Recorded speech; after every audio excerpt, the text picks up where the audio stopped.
السلام عليكم ورحمة الله وبركاته.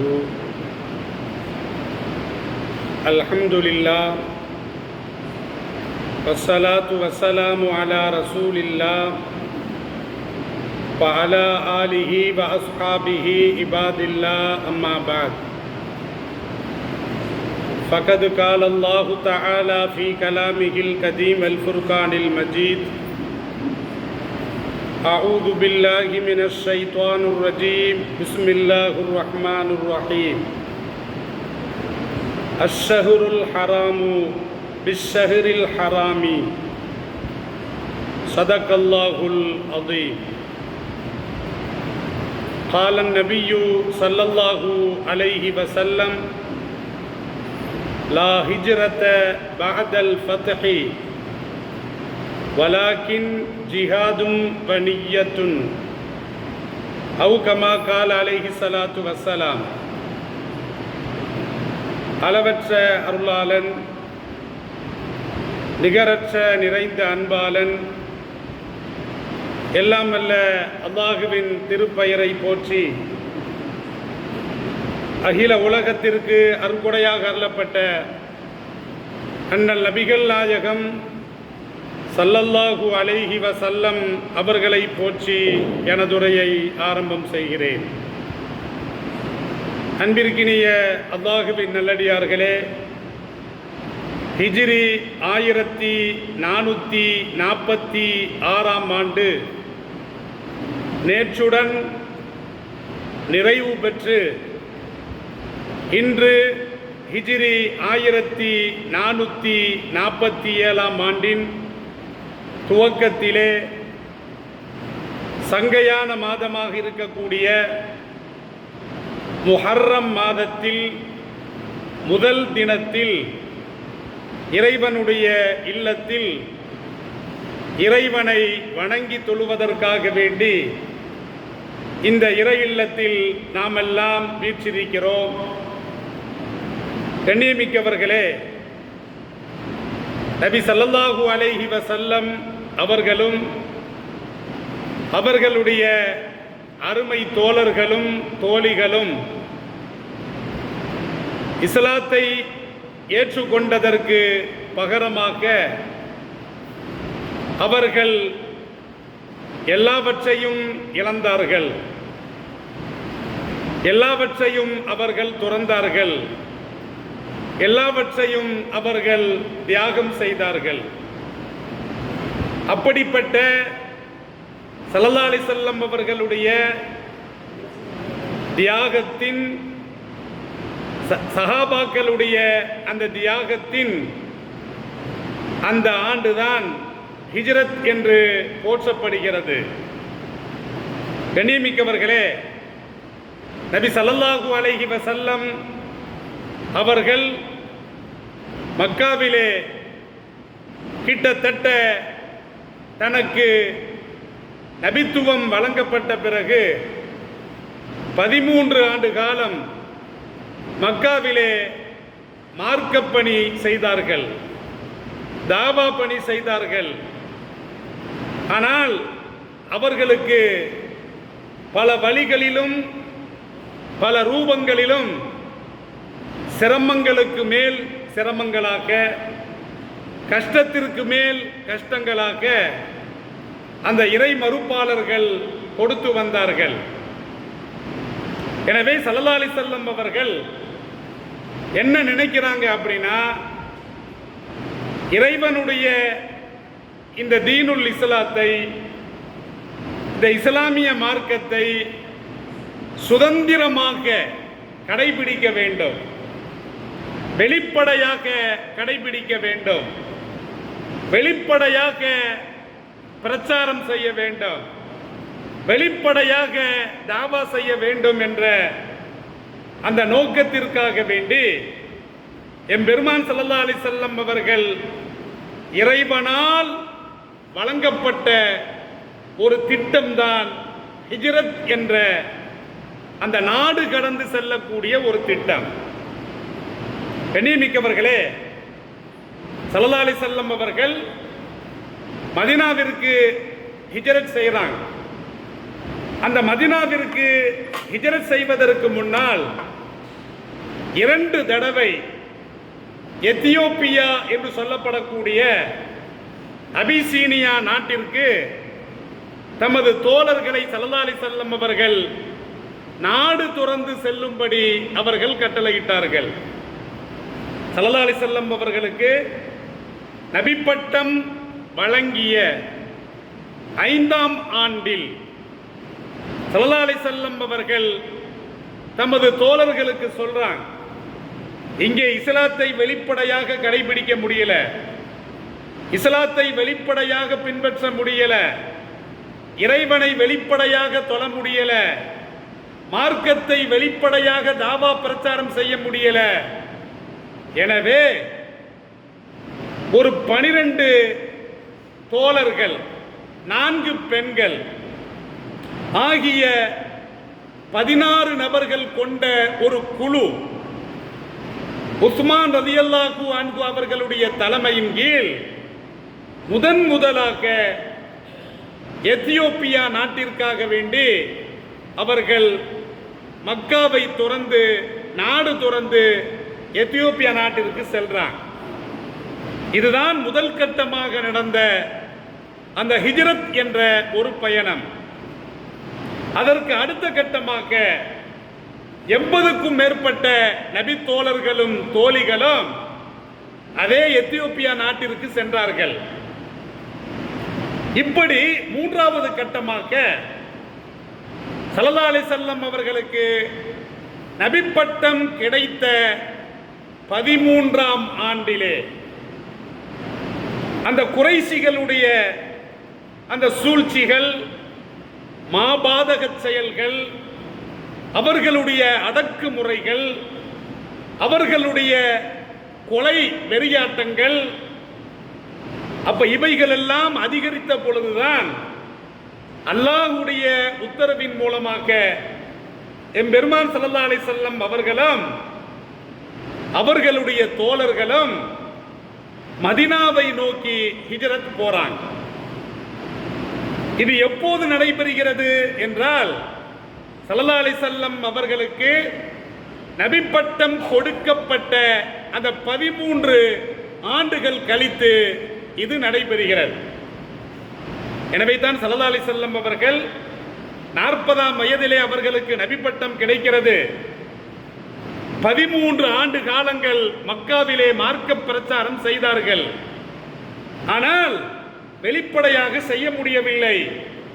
எனவே நபிப்பட்டம் கிடைத்த 13ஆம் ஆண்டிலே எம்பெருமான் ஸல்லல்லாஹு அலைஹி வஸல்லம் அவர்கள் அகதிகளாக எல்லாவற்றையும் இழந்து அவர்களும் அவர்களுடைய தோழர்களும் மதீனாவை நோக்கி செல்றாங்க. இதற்குத்தான் ஹிஜ்ரத் என்று சொல்லப்படுகிறது. அப்ப கண்ணியமிக்கவர்களே, அவர்கள் ஹிஜ்ரத் பயணம் மேற்கொண்டு கிட்டத்தட்ட 1446 வருடங்கள் கழிந்து விட்டன. இன்று ஹிஜ்ரி 1447ஆம் வருடத்தின் முதல் நாள். அப்ப ஸல்லல்லாஹு அலைஹி வஸல்லம் அவர்கள் இந்த மார்க்கத்தை காப்பதற்காக, இந்த மார்க்கத்தை கடைபிடிப்பதற்காக, இஸ்லாத்தை வெளிப்படையாக அறிமுகப்படுத்துவதற்காக அவர்கள் செய்த அந்த தியாகம்தான் ஹிஜ்ரத் என்ற அந்த தியாக பயணம். கண்ணியமிக்கவர்களே, ஒரு மனிதன் இந்த உலகத்திலேயே அனுபவிக்கக்கூடிய கொடூரமான ஒரு தாங்க முடியாத ஒரு வலி என்று சொன்னால் சொத்தை இழப்பது அல்ல. சொத்தை இழந்தால் கூட இழந்த சொத்துக்களை நாம் மீட்டிவிடலாம். உயிரை இழப்பது அல்ல. உயிர் இழந்தால் கூட அல்லாஹ்வினால் உருவாக்கப்பட்ட கொடுக்கப்பட்ட அந்த அமானிதம் அல்லாஹ்விடமே செல்கிறது. அப்போ ஒரு மனிதன் இந்த உலகத்திலே அவன் அனுபவிக்கக்கூடிய தாங்க முடியாத ஒரு வலி என்று சொன்னால் சொத்தை இழப்பது அல்ல, உயிரை இழப்பது அல்ல, சொந்தங்களை இழப்பது அல்ல, தனது வீட்டை இழப்பது அல்ல. எது தெரியுமா? சொந்த மண்ணை விட்டு ஒரு மனிதன் பிரிந்து செல்வது தாங்க முடியாத பேரிழப்பு. கண்ணியமிக்கவர்களே, அப்ப சொந்த மண்ணில் இருந்து, சொந்த ஊரில் இருந்து, சொந்த வீட்டில் இருந்து ஸல்லல்லாஹு அலைஹி வஸல்லம் அவர்களும் அவர்களுடைய தோழர்களும் அவர்கள் அடித்து துரத்தப்பட்டார்கள். இதுதான் ஒரு மனிதனால் தாங்க முடியாத ஒரு வழியாக இருக்கிறது. கண்ணியமிக்கவர்களே, பெற்றோரை இழந்தால் கூட அனாதையாக வாழ்ந்து விடலாம்.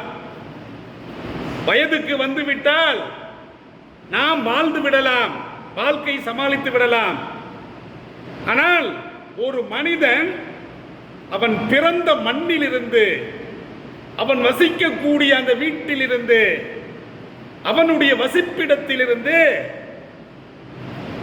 நிராயுதபாணியாக ஒரு மனிதன் அடித்து துரத்தப்படுவது, அதுதான் அகதிகள் என்று சொல்லப்படுகிறது. இந்த அகதிகள் என்பது தாங்க முடியாத மிகப்பெரிய ஒரு வழியாக இருக்கிறது. என் பெருமான் ஸல்லல்லாஹு அலைஹி வஸல்லம் அவர்களும் அவர்களுடைய தோழர்களும் அந்த வலியை கூட தாங்கிக் கொண்டார்கள். அப்ப ஸல்லல்லாஹு அலைஹி வஸல்லம் அவர்கள் ஹிஜ்ரத்துக்கு செல்கிறார்கள். கண்ணியமிக்கவர்களே, எந்த அளவுக்கு என்று சொன்னால் சொத்துக்களை எல்லாம் இழந்து விடுகிறார்கள், சொந்தங்களை எல்லாம் இழந்து விடுகிறார்கள். அப்ப சொந்த வீட்டை இழந்து விடுகிறார்கள், சொந்த மண்ணை இழந்து விடுகிறார்கள். கையிலே எது இருக்கிறதோ அதை மாத்திரம் அவர்கள் எடுத்து சென்று அவர்கள் மதீனாவிற்கு சென்றார்கள். எல்லாம் அல்ல அல்லாஹ் இந்த தியாகத்தின் பயணத்தின் மூலமாக இந்த இஸ்லாத்தை, மக்காவில் இருந்து வளராத இந்த இஸ்லாம், ஹிஜ்ரத் என்ற அங்க அகதிகள் பயணத்தின் மூலமாகத்தான் இந்த இஸ்லாம் என்பது வளர்ந்தது என்பதிலே எவ்வித சந்தேகமும் கிடையாது. கண்ணியமிக்கவர்களே, எனவே தான் ஸல்லல்லாஹு அலைஹி வஸல்லம் அவர்களிடத்திலே கேட்கப்பட்டது, ஸல்லல்லாஹு அலைஹி வஸல்லம் அவர்களிடத்திலே கேட்கப்பட்டது, சிறந்தது எது என்று கேட்கப்பட்டது, சிறந்த நடவடிக்கை எது என்று கேட்கப்பட்டது. நபி ஸல்லல்லாஹு அலைஹி வஸல்லம் அவர்கள் சொல்லுவார்கள், சிறந்த நடவடிக்கை என்பது ஹிஜ்ரத், அகதி பயணம், அகதிகளாக பயணம் மேற்கொள்வது, சொந்த வீட்டை துறந்து செல்வது, சொத்துக்களை துறந்து செல்வது, சொந்தங்களை துறந்து செல்வது, மார்க்கத்திற்காக வேண்டி, மார்க்கத்தை நிலைநாட்டுவதற்காக வேண்டி எல்லாவற்றையும் துறந்து செல்வதுதான் ஹிஜ்ரத், ஹிஜ்ரத் என்ற பயணம். கண்ணியமிக்கவர்களே, ஹிஜ்ரத் என்று சொன்னால் அதனுடைய பொருள் என்ன தெரியுமா? அதனுடைய பொருள் துறந்து செல்வது, எல்லாவற்றையும் துறந்து செல்வது, மார்க்கத்தை காப்பதற்காக இறைவனுடைய ஆணைக்கு கட்டுப்பட்டு, இறை தூதருடைய ஆணைக்கு கட்டுப்பட்டு, இறைவனையும் இறை தூதரையும் திருப்திப்படுத்துவதற்காக வேண்டி எல்லாவற்றையும் துறந்து இழந்து செல்வதுதான் ஹிஜ்ரத். ஹிஜ்ரத்னா என்ன? எல்லாவற்றையும் துறந்து செல்வது. கண்ணியமிக்கவர்களே, அப்படிப்பட்ட ஒரு தியாகத்தை என் பெருமான் ஸல்லல்லாஹு அலைஹி வஸல்லம் அவர்கள் செய்தார்கள். இப்படிப்பட்ட ஒரு சரித்திரம் வாய்ந்த இந்த பயணம் இஸ்லாத்திலே மிகப்பெரிய எழுச்சியை ஏற்பட்டது, இஸ்லாத்திலே மிகப்பெரிய தாக்கத்தை ஏற்படுத்தியது. மதீனாவிற்கு இஸ்லாம் சென்ற பிறகுதான் உலகம் முழுவதும் இஸ்லாம் பரவியது. மக்காவில் வளராத இஸ்லாம் இந்த ஹிஜ்ரத் பயணத்தின் மூலமாகத்தான் இஸ்லாம் வளர்ந்தது என்பதிலே எவ்வித சந்தேகமும் கிடையாது. அப்ப ஹிஜ்ரத் என்று சொன்னால் அந்த குஃபார்கள் வாழக்கூடிய அந்த பகுதியில் இருந்து இஸ்லாத்தை பின்பற்றுவதற்காக வேண்டி இஸ்லாமிய தேசத்திற்கு செல்வது. இதுதான் ஹிஜ்ரத். ஸல்லல்லாஹு அலைஹி வஸல்லம் அவர்கள் சொல்லுகின்ற பொழுது மக்கா வெற்றி கொள்ளப்பட்டது. மக்கா வெற்றி கொள்ளப்பட்ட பிறகு ஸல்லல்லாஹு அலைஹி வஸல்லம் அவர்கள் பிரகடனம் செய்வார்கள், லா ஹிஜ்ரத பாதல் ஃபத்ஹி. இந்த மக்கா வெற்றி கொண்ட பிறகு இனிமேல் நாடு துறந்து செல்லக்கூடிய இந்த ஹிஜ்ரத் பயணம் என்பது கிடையவே கிடையாது என்று எம்பெருமான் ஸல்லல்லாஹு அலைஹி வஸல்லம் அவர்கள் சொல்றாங்க. ஏன் சொன்னாங்க அப்படின்னா, ஆரம்பத்திலே மக்காவில் இஸ்லாத்தை கடைபிடிப்பது உயிருக்கு உத்தரவாதம் கிடையாது. ஆனால் மக்காவே ஸல்லல்லாஹு அலைஹி வஸல்லம் அவர்களுடைய அதிகாரத்தின் கீழ் வந்த பிறகு ஸல்லல்லாஹு அலைஹி வஸல்லம் அவர்கள் சொல்றாங்க, இனிமேல் இந்த மண்ணில் எங்கே வேண்டுமானாலும் இஸ்லாத்தை வெளிப்படையாக கடைபிடிக்கலாம், எந்த ஒரு அச்சுறுத்தலும் கிடையாது. எனவே மக்கா வெற்றி கொண்டதற்கு பிறகு மக்காவிலிருந்து மதீனாவிற்கு வர வேண்டிய அவசியம் இல்லை. அதற்கு முன்னால், மக்கா வெற்றிக்கு முன்னால், அப்ப மக்காவிலிருந்து மதீனாவிற்கு நாடு துறந்து செல்வது, ஹிஜ்ரத் பயணம் மேற்கொள்வது வாஜிபாக இருந்தது, கட்டாயமாக இருந்தது. அதை மறுப்பது பாவமாக இருந்தது. அப்ப கண்ணியமிக்கவர்களே, அப்ப அப்படிப்பட்ட ஒரு ஹிஜ்ரத், அகதிகள் பயணம், ஸல்லல்லாஹு அலைஹி வஸல்லம் அவர்கள் இந்த உலகத்திலே ஒரு அகதியாக மதீனாவிலே வாழ்ந்து காட்டினார்கள். இன்றைய காலகட்டத்திலே அகதிகள் படக்கூடிய அல்லல்களை, ஒரு அகதி எதிர்கொள்ளக்கூடிய சிரமங்களை என் பெருமான் ஸல்லல்லாஹு அலைஹி வஸல்லம் அவர்கள் வாழ்க்கையிலே அதையும் எதிர்கொண்டார்கள், அதையும் அனுபவித்தார்கள்.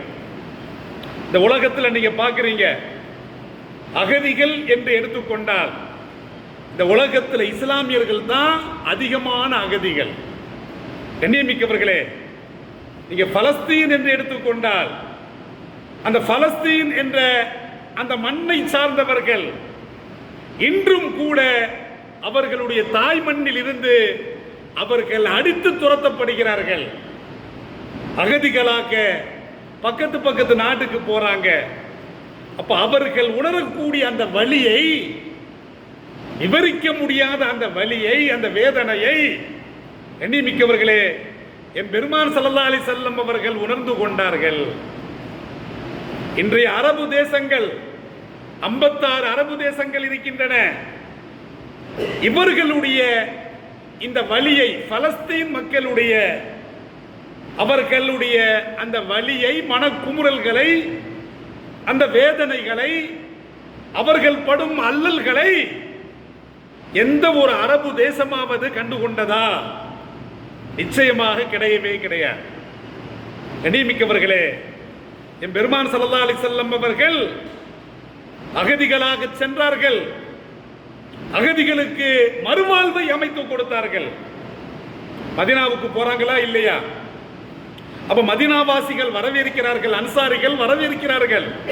மக்காவில் இருந்து சும்ம நிராயுத பாணியாக சாதாரண உடலோடு, அந்த உடையோடு வந்த அந்த அகதிகளை மதீனாவாசிகள் வரவேற்கிறார்கள். என் பெருமான் ஸல்லல்லாஹு அலைஹி வஸல்லம் அவர்கள் அந்த முஹாஜிர்களுக்கும் அந்த அன்சாரிகளுக்கும் மத்தியிலே சகோதரத்துவத்தை ஏற்படுத்துகிறார்கள். கண்ணியமிக்கவர்களே, எப்படிப்பட்ட சகோதரத்துவம்! ஸல்லல்லாஹு அலைஹி வஸல்லம் அவர்கள் சொல்றாங்க, இவர்களுக்கு ஒன்றுமே கிடையாது, இவர்கள் எல்லாவற்றையும் இழந்து வந்திருக்கிறார்கள், உங்களிடத்திலே வந்திருக்கிறார்கள். இவர்களுக்கென்று வீடு கிடையாது, இவர்களுக்கென்று மனைவி கிடையாது, இவர்களுக்கென்று சொத்துக்கள் கிடையாது என்று சொன்ன பொழுது என் பெருமான் ஸல்லல்லாஹு அலைஹி வஸல்லம் அவர்களுடைய அந்த பேச்சை கேட்டு அந்த அன்சாரிகள் தத்தெடுத்துக் கொண்டார்கள். ஒவ்வொரு அன்சாரி தோழரும் ஒரு அகதியை தத்தெடுத்துக் கொண்டு தன் உடன் பிறந்த சகோதரனை போன்று பாவித்தார்கள். இப்படிப்பட்ட ஒரு அழகிய ஒரு மாற்றத்தை என் பெருமான் ஸல்லல்லாஹு அலைஹி வஸல்லம் அவர்கள் ஏற்படுத்தினார்கள்.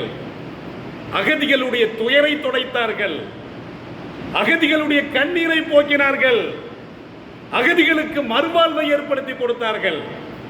தன்னை நம்பி வந்த அந்த தோழர்களை, அந்த அகதிகளை எம்பெருமான் ஸல்லல்லாஹு அலைஹி வஸல்லம் அவர்கள் அம்போ என்று விட்டுவிடவில்லை. ஸல்லல்லாஹு அலைஹி வஸல்லம் சொல்றான், அன்சாரிகளை பார்த்து சொல்றான், அன்சாரிகளே, இதோ மக்காவை துறந்த அகதிகளாக முஹாஜிர்களாக உங்களிடத்திலே வந்திருக்கிறார்களே, இவர்களை நீங்கள் சகோதரராக ஏற்றுக்கொள்ளுங்கள். அப்போ ஒவ்வொருவரும் ஒவ்வொரு தோழரை சகோதரராக ஏற்றுக்கொண்டார். எந்த அளவுக்கு என்று சொன்னால், தன்னிடத்திலே 2 வீடுகள் இருந்தது என்று சொன்னால், ஒரு வீட்டை தான் வைத்துக் கொண்டு, ஒரு அன்சாரி தோழர் தான் வைத்துக் கொண்டு, இன்னொரு வீட்டை அந்த அகதி முஹாஜிருக்கு அப்படியே வழங்கி விடுவார். எண்ணிமிக்கவர்களை சிந்தித்து பாருங்கள்.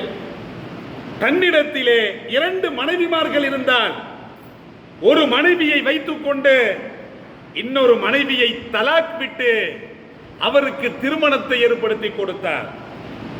தன்னிடத்திலே 2 தோப்புக்கள் இருந்தது என்று சொன்னால், 2 தோட்டங்கள் இருந்தது என்று சொன்னால், ஒரு தோட்டத்தை தான் வைத்துக் கொண்டு இன்னொரு தோட்டத்தை அவருக்கு எழுதி வைத்து விடுவார்.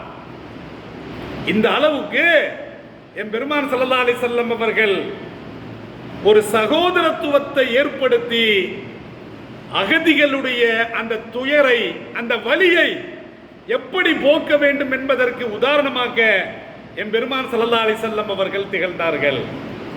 எண்ணிமிக்கவர்களே, அதே போன்று இன்றைய முஸ்லிம்கள், இன்றைய அரபிகள் இந்த ஹிஜ்ரத்தை நினைத்து பார்த்து, இந்த அகதி பயணத்தை நினைத்து பார்த்து, எம்பெருமான் ஸல்லல்லாஹு அலைஹி வஸல்லம் அவர்கள் எப்படி அகதிகளுடைய வலியை போக்கினார்களோ, அப்படி இந்த உலகத்தில் அதிகமான இஸ்லாமிய அகதிகளுடைய அந்த துயரங்களை செல்வ வளம் கொளிக்கக்கூடிய, பெட்ரோல் வளம் கொளிக்கக்கூடிய பல கோடீஸ்வரர்களை கொண்ட அரபு தேசங்கள், அரபு நாடுகள், அந்த பரதேசிகள் அந்த அப்பாவி அகதிகளுடைய துயரை துடைக்கிறார்களா என்று பார்த்தால் நிச்சயமாக கிடையவே கிடையாது.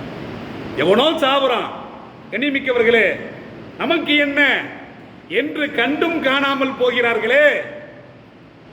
அப்ப இந்த ஹிஜ்ரத் என்பது எதை உணர்த்தி காட்டுகிறது? இந்த ஹிஜ்ரி என்பது எதை உணர்த்தி காட்டுகிறது? இந்த உலகத்தில் ஒரு முஸ்லிம் ஒரு அகதியாக வந்தால், அவன் நாட்டை இழந்து வந்தால், அவன் வீட்டை இழந்து வந்தால், அவன் சொத்தை இழந்து வந்தால், அவன் சொந்தத்தை இழந்து வந்தால், அவனுக்கு அடைக்கலம் கொடுப்பது இன்னொரு முஸ்லிம் செய்யக்கூடிய கடமை. ஸல்லல்லாஹு அலைஹி வஸல்லம் அவர்கள் இதை நிரூபித்து காட்டினார்கள். அப்ப கண்ணியமிக்கவர்களே, அகதிகளை நீங்க பார்க்கிறீங்க, இஸ்லாமிய தேசங்கள்ல எவ்வளவு செல்வ வளங்கள் இருக்கிறது, ஆப்பிரிக்காவிலே எவ்வளவு செல்வ வளங்கள் இருக்கிறது. இஸ்லாமிய தேசத்தில் இருக்கக்கூடிய வளங்களையும், ஆப்பிரிக்க நாடுகளில் இருக்கக்கூடிய வளங்களையும் சுரண்டக்கூடிய பாவிகள் தான் அமெரிக்கர்கள், ஐரோப்பியர்கள், இஸ்ரேலியர்கள். கண்ணியமிக்கவர்களே, ஐரோப்பிய நாடுகள் இருக்கக்கூடிய வளத்தை விட, அமெரிக்காவில் இருக்கக்கூடிய வளத்தை விட அதிகமான வளங்கள் ஆப்பிரிக்காவில் இருக்கிறது, அரபு தேசங்களில் இருக்கிறது. கண்ணியமிக்கவர்களே, இந்த வளங்களை எல்லாம் சுரண்டுவதற்காக அவர்கள் போட்ட ஒரு திட்டம்தான் பலஸ்தீன் என்ற பகுதியை அப்படியே கையகப்படுத்திவிட வேண்டாம். கண்ணியமிக்கவர்களே, அரபு தேசங்களை அடிமைகளாக வைத்திட வேண்டாம் என்பதுதான் அயோக்கிய அமெரிக்காவினுடைய திட்டம், யூதர்களுடைய திட்டம், ஐரோப்பியர்களுடைய திட்டம். ஆனால் இதற்கு வாய்ப்பொத்தி, கைகட்டி வாய்ப்பொத்தி இருக்கக்கூடிய அந்த அரபு பரதேசிகள், அவர்கள் அல்லாஹ்விற்கு அடிமைகளாக இருப்பது கிடையாது, அமெரிக்காவின் அடிமைகள். கண்ணியமிக்கவர்களே, அப்துல்லான்னு சொல்றோம், அல்லாஹ்விற்கு அடிமையா இருக்கணும். ஆனால் அரபிகள் அல்லாஹ்விற்கு அடிமை கிடையாது, அமெரிக்காவுடைய டயர் நக்கிகளாக இருக்கிறார்கள். இதுதான் இப்போதுள்ள நிலைமையாக இருக்கிறது. இந்த ஹிஜ்ரத் பயணம் சொல்லக்கூடிய தத்துவம், இந்த ஹிஜ்ரத் பயணம் உணர்த்தக்கூடிய தத்துவம், இந்த தேசத்தில் ஒரு முஸ்லிம் சொந்த நாட்டை விட்டு அடித்து துரத்தப்பட்டால், அவன் அகதிகளாக ஆக்கப்பட்டால், அவனுக்கு எல்லா இஸ்லாமிய நாடுகளும் குரல் கொடுக்க வேண்டும், அவனை காப்பாற்றிட வேண்டும் என்பதுதான் இந்த ஹிஜ்ரத், இந்த ஹிஜ்ரி பயணம் நமக்கு உணர்த்தி காட்டுகிறது. ஆனால் இதை அரபு பரதேசிகள் உணர்கிறார்களா என்று பார்த்தால் நிச்சயமாக கிடையாது. சாதாரண ஏழை பாலைகளிடத்தில் இருக்கக்கூடிய அந்த ஈமான் கூட அவர்களிடத்தில் கிடையாது. ஸல்லல்லாஹு அலைஹி வஸல்லம் அவர்கள் கவலைப்படுவார்கள். என்ன கவலைப்படுவாங்க அப்படின்னா, என் சமுதாயத்திலே வறுமையை கண்டு நான் அஞ்சவில்லை. ஸல்லல்லாஹு அலைஹி வஸல்லம் காலத்தில் எவ்வளவு வறுமை! ஸல்லல்லாஹு அலைஹி வஸல்லம் அவர்கள் 3 நாளைக்கு ஒரு தடவை சாப்பிடுவாங்க. எப்போ? 3 நாள் அவர்களுடைய வீட்டிலே அடுப்பு எரியவே எரியாது. 3 நாளைக்கு ஒரு தடவை சாப்பிடுவாங்க. நாம ஒரு நாளைக்கு 3 வேளை சாப்பிடுறோம். அந்த அளவுக்கு ஸல்லல்லாஹு அலைஹி வஸல்லம் அவர்கள், சஹாபாக்களுடைய வாழ்க்கை ஆரம்பத்தில் அந்த அளவுக்கு வறுமையிலே இருந்தது. ஸல்லல்லாஹு அலைஹி வஸல்லம் அவர்கள் பெரிய கோடீஸ்வரராக இருந்தாலும் கூட இந்த மார்க்கத்திற்காக எல்லாவற்றையும் இழந்தார்கள். அவர்கள் இழப்பதற்கு ஒன்றுமே இல்லை. ஸல்லல்லாஹு அலைஹி வஸல்லம் அவர்கள் இந்த உலகத்தில் அல்லாஹ்விற்காக, மார்க்கத்திற்காக அவர்கள் எதையுமே விட்டு வைக்கவில்லை, எல்லாவற்றையுமே இழந்தார்கள். அப்ப கண்ணியமிக்கவர்களே, ஸல்லல்லாஹு அலைஹி வஸல்லம் அவர்கள் அப்படிப்பட்ட வறுமையை கண்டு கூட அஞ்சவில்லை. ஸல்லல்லாஹு அலைஹி வஸல்லம் அவர்கள் சொல்லுவாங்க, எனது உம்மத்திலே செல்வ வளம் கொளித்து விடுமோ, செல்வ வளம் பெருகிவிடுமோ, அதை கண்டுத்தான் நான் அஞ்சுகிறேன் என்று சொன்னான். கண்ணியமிக்கவர்களே, அவர்கள் சொன்னது இன்று நடந்து விட்டது. கண்ணியமிக்கவர்கள், அரபு தேசங்கள் பெட்ரோல் வளம், உலகத்தினுடைய மிக மிக முக்கியமான பொருளாதாரம் பெட்ரோலை சார்ந்துதான் இருக்கிறது இந்த காலகட்டத்தில். அப்ப கண்ணியமிக்கவர்களே, அப்படிப்பட்ட வளம் கொடுக்கப்பட்டும் கூட எப்படி இருக்கான தெரியுமா? 10 கார் வச்சிருக்கிறான், 4 பொண்டாட்டியை வச்சிருக்கிறான், விதவிதமா போறான். நாம பூனையை வளர்க்கிற மாதிரி சிங்கத்தை வளர்க்கிறான், புலியை வளர்க்கிறான். ஆனால் மார்க்கம் என்பதை அவர்கள் துறந்து விட்டார்கள். எண்ணிமிக்கவர்களே, ஹிஜ்ரத் பயணம் என்பது சொத்தை துறந்து, உறவை துறந்து, சொந்த நாட்டை துறந்து, எல்லாம் உயிரை துறந்து, எல்லாவற்றையும் துறந்து மார்க்கத்தை காப்பதற்காக அவர்கள் செய்த தியாகம் என்ன? அந்த மார்க்கம் எளிமையாக வந்து கிடைக்கப்பட்ட அரபிகள் என்ன தியாகம் செய்து விட்டார்கள்?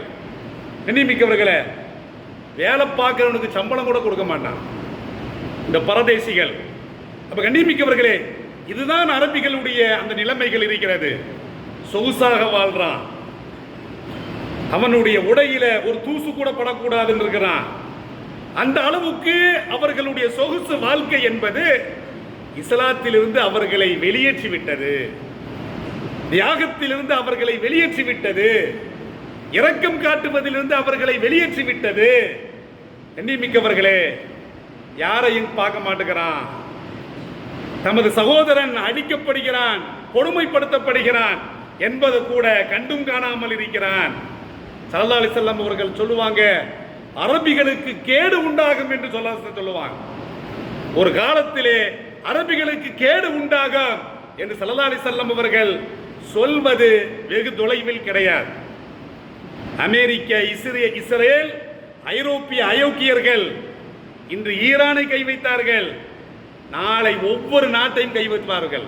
இவன் அடிமையா இருக்கணும், அவ்வளவுதான். காலம் ஃபுல்லா தட்டியே கேட்கக்கூடாது. என்ன அனாச்சாரங்கள் நடந்தாலும் மதுவை கொண்டு வந்துட்டான், சூதை கொண்டு வந்துட்டான், லாட்டரி சீட்டை கொண்டு வந்துட்டான், விபச்சாரத்தை கொண்டு வந்துட்டான், எல்லாத்தையும் கொண்டு வந்துட்டான். இவனா கொண்டு வந்தான்? இல்லை, அமெரிக்கர்கள் கொண்டு வந்தார்கள் அந்த மண்ணிலே. இவனால தட்டி கேட்க முடிந்ததா? கிடையாது. சொகுசு வாழ்க்கை, சொகுசு வாழ்க்கை பறிபோரிவிடும் என்ற ஒரு அச்சத்தின் மூலமாக அவர்கள் இருக்கிறார்கள். இதை ஸல்லல்லாஹு அலைஹி வஸல்லம் அவர்கள் வன்மையாக கண்டித்தார்கள். அப்ப கண்ணியமிக்கவர்களே, இந்த ஹிஜ்ரத் என்ற இந்த பயணம் என்பது இது சொல்லக்கூடிய தத்துவம் என்ன தெரியுமா? உனக்கு சொத்து பெருசல்ல, உனக்கு வீடு பெருசல்ல, உனக்கு சொந்த நாடு பெருசல்ல, உன் பெற்றோர் பெருசல்ல. பெற்றோர் காபிராக இருந்தா கூட உன் பெற்றோர் பெருசல்ல, உன் மனைவி மக்கள் காபிரா இருந்தா கூட அவர்கள் பெருசல்ல, மார்க்கம் தான் பெருசு. உனது சொத்தை விட, உனது சொந்த நாட்டை விட, எல்லாவற்றையும் விட மார்க்கம் தான் பெருசு. உயிரை விட. அந்த மார்க்கத்தை பாதுகாப்பதற்காகத்தான் ஸல்லல்லாஹு அலைஹி வஸல்லம் அவர்கள் மக்காவை துறந்து மதீனாவுக்கு போனாங்க. எண்ணிமிக்கவர்களே, எல்லாவற்றையும் இழந்து விட்டார்கள், எதுவுமே பெருசல்ல. இந்த உடல், அதில் இருக்கக்கூடிய உயிர், போட்டிருக்கக்கூடிய ட்ரெஸ், அவ்வளவுதான். இதோடு போனாங்க, மதீனாவுக்கு போனாங்க. எதுக்காக போனாங்க? சொகுசா வாழணும் போனாங்களா? நல்லா சாப்பிடணும் போனாங்களா? கிடையவே கிடையாது. இந்த மார்க்கத்தை காப்பாற்ற வேண்டும், மார்க்கத்தை கடைபிடிக்க வேண்டாம், இதற்காகத்தான் போனார்கள். இதுதான் இந்த ஹிஜ்ரத் பயணம் நமக்கு இந்த தத்துவத்தை சொல்லி காட்டுகிறது. எனவே எல்லாம் வல்ல அல்லாஹ் ஹிஜ்ரத் பயணம் சொல்லக்கூடிய இந்த தத்துவத்தின் அடிப்படையிலே நாம் துறப்பதற்கு, இழப்பதற்கு ஒன்றுமே இல்லை. அல்லாஹ்விற்காக வேண்டி எதையும் அல்லாஹ் இழக்க சொன்னாலும் கூட இழக்கலாம், ஈமானை இழக்க முடியாது என்பதனை இந்த ஹிஜ்ரத் என்பது நமக்கு சுட்டி காட்டுகிறது. அந்த அடிப்படையில் வாழ்வதற்கு வல்ல இறைவன் தௌஃபீக் செய்வானாக. வாஹிரு தஅவானா அனில் ஹம்துலில்லாஹி ரப்பில் ஆலமீன். வஸ்ஸலாம் அலைக்கும் வரஹ்மத்துல்லாஹி வபரகாத்துஹு.